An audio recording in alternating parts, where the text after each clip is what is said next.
दोस्तों, दीपावली और धनतेरस पर हमें क्या खरीदना चाहिए जिससे हमारी आत्मिक प्रगति हो, हमारी झोली भर जाए, यानी हमारी जो समस्याएं हैं वो दूर हों और हम अपनी गरीबी को भुलाकर अमीरी की ओर बढ़े। वीडियो ध्यान से देखना। दीपावली का ये त्योहार 5 खास पर्वों का अनूठा मेल है। इसमें धनतेरस, नरक चतुर्दशी, दिवाली, गोवर्धन पूजा और भाई दूज मनाई जाती है। आप सभी दर्शकों को पता होगा कि तंत्र मंत्र से हम माँ लक्ष्मी की पूजा करते हैं। आप इससे सुख, समृद्धि और पैसा पाने की कामना कर सकते हैं। लेकिन कुछ चीजें ऐसी हैं जो अगर आप अपने घर में खरीद कर लाते हैं तो ये आपके घर में अनाज, धन और सुख समृद्धि बढ़ाती हैं। अगर हो सके तो ये चीजें तेरस के दिन खरीदना चाहिए।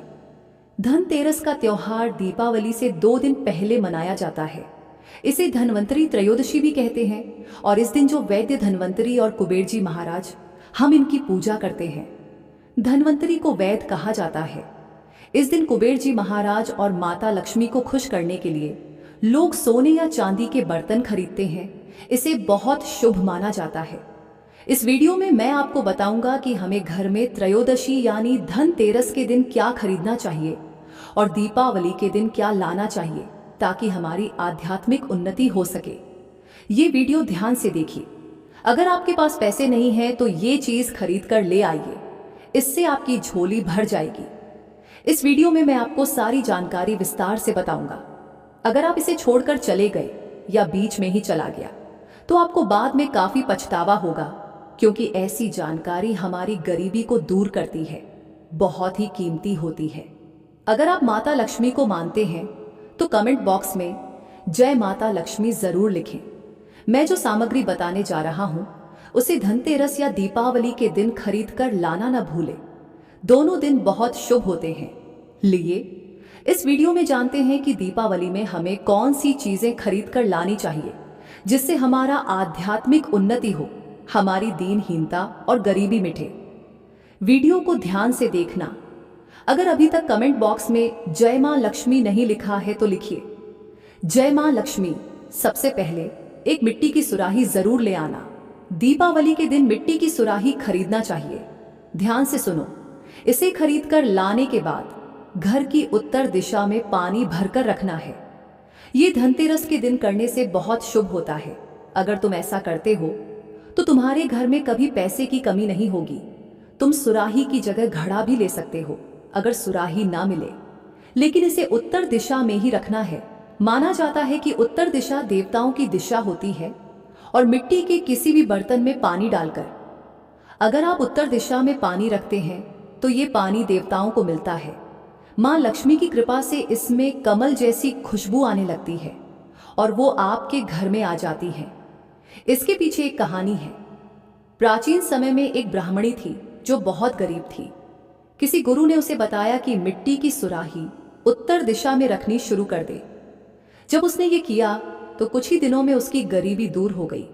कहते हैं जिस घर में मिट्टी की सुराही रखी जाती है वहां कभी भी दुख और परेशानी नहीं आती। का एक नियम है कि इसे कभी भी खाली नहीं रखना चाहिए। हमेशा इसे पानी से भरकर गले तक रखना चाहिए और इसे उत्तर दिशा में रखना चाहिए। अगर आप चाहें तो दक्षिणावर्ती शंख खरीदकर ला सकते हैं। इसके एक फायदे के बारे में बताऊं तो ध्यान से सुनिए। अगर आपके घर में भगवान शालिग्राम की फोटो है या फिर मां लक्ष्मी की तांबे या पीतल से बनी मूर्ति है तो उसे स्नान कराकर शंख से स्नान कराना चाहिए। जब आप दूध से अभिषेक करते हैं तो इसे बहुत अच्छा माना जाता है। गंगा जल से भी ये सब कर सकते हैं, सादे पानी से भी कर सकते हैं। जो बचा हुआ पानी है उसके छींटे पूरे घर में मारने से आपके घर में कभी भी धन की कमी नहीं होती। ये भी कहा जाता है कि दक्षिणावर्ती शंख घर में रखकर उसकी पूजा करने से घर में कभी भी दरिद्रता नहीं आती, गरीबी नहीं आती। आप चाहें तो कमल गट्टे भी घर में ले आ सकते हैं। 2 रुपए के कमल गट्टे आपकी गरीबी मिटा सकते हैं, क्योंकि ये माँ लक्ष्मी को आकर्षित करते हैं। जैसे चुंबक लोहे को अपनी तरफ खींचती है, वैसे ही जो कमल गट्टे होते हैं वो माँ लक्ष्मी को आकर्षित करते हैं। ये कमल के बीज होते हैं और कमल के फूल से माँ लक्ष्मी खुद ही आ जाती है। आप धार्मिक किताबें भी घर में खरीद सकते हैं। इन्हें बहुत पवित्र माना जाता है। धनतेरस का दिन भगवान धन्वंतरी का होता है, इसलिए इस दिन औषधियां खरीदनी चाहिए। मैंने कई बार कहा है कि स्वास्थ्य से बड़ा कोई धन नहीं होता। इस दिन जैसे शंकर जटा या बज जैसे अच्छी जड़ी बूटियां घर में लानी चाहिए। जब हम इसे लाकर स्थापित करते हैं तो यकीन मानिए कि ये जड़ी बूटियां जागृत हो जाती हैं। जब तक ये आपके घर में रहती हैं, ये आपके घर को बीमारियों और बड़ी बीमारियों से बचाकर रखती हैं। स्वास्थ्य से बड़ा कोई धन नहीं होता।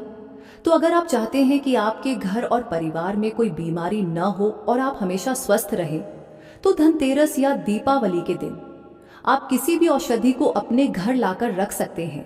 जैसे कि मैंने आपको बताया था, शंकर जटा, या फिर आप कुछ और भी ले सकते हैं। अगर हो तो काला बज है, घोड़ बज होता है, ये सब ला सकते हो। सर्व औषधि नाम की एक दवा होती है, वो ला सकते हैं। धनतेरस के दिन घर में झाड़ू खरीद कर लाना चाहिए। इससे घर की नकारात्मक ऊर्जा बाहर चली जाती है। धनतेरस के दिन अगर आप झाड़ू खरीद कर लाते हैं तो घर की नकारात्मक शक्ति बाहर निकल जाती है। और अगर हो सके तो इस दिन मेंढक की मूर्ति भी खरीद कर लानी चाहिए। अब इसके पीछे एक कारण भी है, ध्यान से सुनो। ज्यादातर लोग मानते हैं कि मेंढक जब शोर करते हैं तभी बारिश होती है। कई जगहों पर आज भी, खासकर राजस्थान में, मेंढक की पूजा होती है। कौन कौन राजस्थान से है, हमें कमेंट में जरूर बताओ। और क्या आपके यहाँ इसकी पूजा होती है या नहीं, ये भी बताना। बहुत जगहों पर इसकी पूजा होती है। इसे मंडूक शास्त्र में धन की चाबी कहा गया है। माना जाता है कि घर में मेंढक की मूर्ति रखने से धन की बारिश होती है, यानी चारों ओर से पैसा आने लगता है। तो अगर हो सके तो दीपावली या धनतेरस के दिन मेंढक की बनी हुई मूर्ति जरूर लाना चाहिए। कि मूर्ति मार्केट में बहुत बिकती है क्योंकि मेंढक के शोर से बारिश होती है और ये माँ लक्ष्मी को भी आकर्षित करती है, जिससे धन की बारिश होती है। अगर आप चाहें तो अपने घर में पिरामिड भी रख सकते हैं। माना जाता है कि घर में पिरामिड रखने से वास्तु ठीक रहता है और सकारात्मक ऊर्जा बढ़ती है। आपको बस धातु से बना पिरामिड लाना है, जो भी आप अपनी क्षमता के अनुसार ला सकते हैं। किसी भी धातु की तरह, जैसे पीतल, तांबा या कांच। पिरामिड का भी घर में खास असर होता है। पिरामिड को ऐसे जगह रखो जहां सब लोग साथ बैठते हों। इससे धन के रास्ते जल्दी खुलते हैं।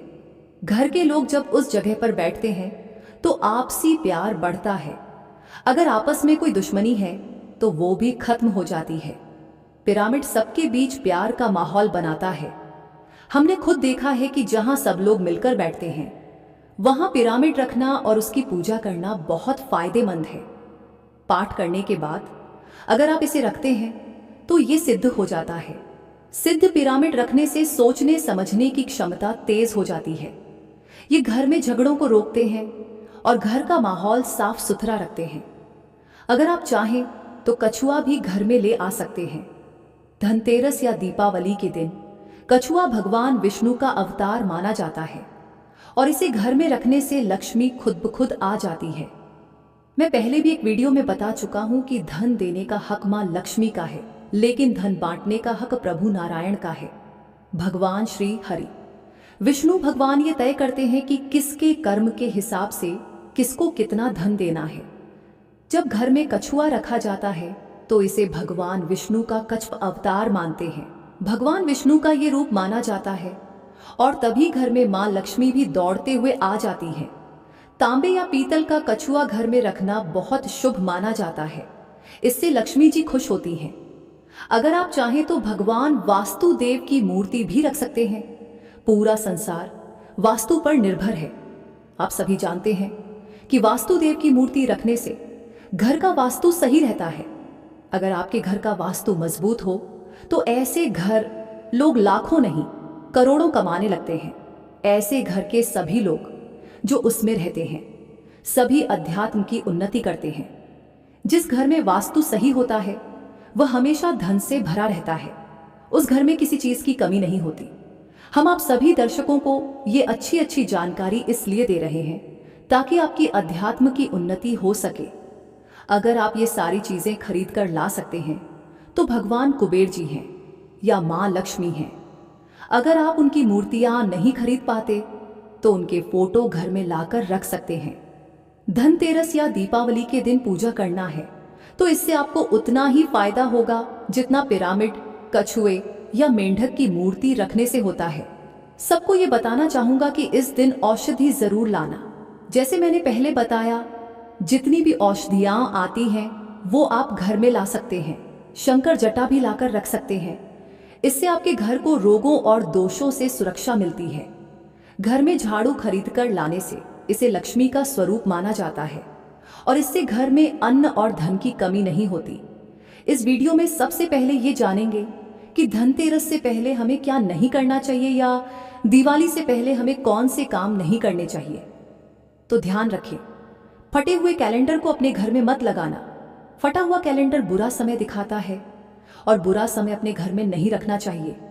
अगर आप बुरा समय या बंद घड़ी अपने घर में रखेंगे तो ये आपकी आध्यात्मिक प्रगति में रुकावट डालेंगे और बीमारियां भी पैदा करेंगे। फिर आपकी आध्यात्मिक उन्नति नहीं हो पाएगी। अगर आप जिस भी काम को हाथ लगाएंगे उस काम में आपको नाकामी मिलने लगेगी। और एक बात, कभी भी इस दरवाजे के सामने या पीछे कैलेंडर मत लगाना। इससे इंसान के जीवन पर बहुत बुरा असर पड़ता है। कैलेंडर को कभी भी पिछले महीने में मत रखना। जैसे कि अभी अक्टूबर चल रहा है, तो अगर आप इसे सितंबर में रख दें तो आपको कई समस्याओं का सामना करना पड़ सकता है। आप समय से 1 महीने पीछे चल रहे हैं। दोस्तों, आप माने या ना माने, लेकिन माँ लक्ष्मी धनतेरस और दीपावली के दिन हर इंसान के दरवाजे पर जरूर आती है। और ऐसा कहा गया है हमारे धर्म शास्त्रों में कि जिस घर के बाहर कूड़ा और गंदगी हो वहां माँ लक्ष्मी कभी नहीं आती, जबकि जिस घर में साफ सफाई होती है और वातावरण शुद्ध रहता है वहां माँ लक्ष्मी खुद ब खुद आ जाती हैं। वो बिना बुलाए ही ऐसे घर में प्रवेश कर जाती हैं। अगर आप चाहते हैं कि आपके घर में माँ लक्ष्मी आए तो घर के बाहर कूड़ा कचरा और गंदगी नहीं होनी चाहिए। ये भी कहा जाता है कि जिस घर के बाहर गंदगी हो या अंदर कचरा हो वहां माँ लक्ष्मी नहीं आती। घर में माँ लक्ष्मी की बजाय उनकी बहन दरिद्रता आ जाती है। जिस घर में दरिद्रता होती है वहां सिर्फ दुख और परेशानी ही आती है। दरिद्रता के साथ हमेशा दुख और तकलीफ रहती है, जबकि माँ लक्ष्मी के साथ सुख, संपत्ति और वैभव होता है। तो आप सभी जानते होंगे कि जो इंसान दरिद्र होता है उसके घर में दुख और परेशानी ज्यादा होती है। मकड़ी के जाले को घर से पूरी तरह हटा देना चाहिए। अगर आपके घर में कोई टूटी फूटी चीज है तो उसे भी निकाल देना चाहिए, ही हटा दीजिए। हाँ, अगर घर में हो सके तो धनतेरस से 1 दिन पहले गंगा जल का छिड़काव जरूर कर देना चाहिए। ऐसा माना जाता है कि गंगा जल की 1 बूंद पापों का नाश करती है। ये घर और स्थान को पवित्र बनाती है। जिस घर में गंगा जल छिड़का जाता है वो घर तीर्थ के जैसा पवित्र हो जाता है। उस घर में कभी भी दरिद्रता नहीं आती और दुख तकलीफ भी नहीं होती, क्योंकि गंगा जल छिड़कने के बाद वहां नारायण का वास हो जाता है। जिस घर में प्रभु नारायण होते हैं वहां मां लक्ष्मी भी रहती हैं, स्वतः ही खींची चली आती है। इसके बाद अगर हो सके तो आप पवित्र धुआं अपने घर में जरूर दिखाएं। पवित्र धुएं में जैसे कि धूप होती है, कच्ची धूप का धुआं आप दिखा सकते हैं। बहुत सारी अच्छी चीजें आती हैं जो मां लक्ष्मी को आकर्षित करने वाली होती हैं। तो उम्मीद करता हूं कि ये छोटी सी जानकारी आपके लिए फायदेमंद होगी। दर्शकों, ये जानकारी आपको कैसी लगी हमें कमेंट सेक्शन में जरूर बताना और इस जानकारी को अपने तक मत रखो। अगर आपने अभी तक कमेंट बॉक्स में जय माता लक्ष्मी नहीं लिखा है तो जल्दी से लिख दो। वीडियो को लाइक करो और चैनल को सब्सक्राइब करना मत भूलो।